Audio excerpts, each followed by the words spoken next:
কবিগুরু রবীন্দ্রনাথ ঠাকুরের লেখা আকাশ প্রদীপ। অন্ধকারের সিন্ধু তীরে একলাটি ওই মেয়ে আলোর নৌকা ভাসিয়ে দিল আকাশ পানে চেয়ে।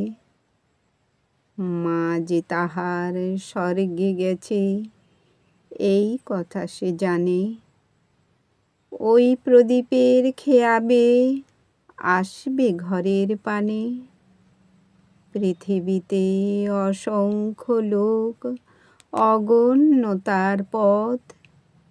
অজানা দেশ কত আছে অচেনা পর্বত।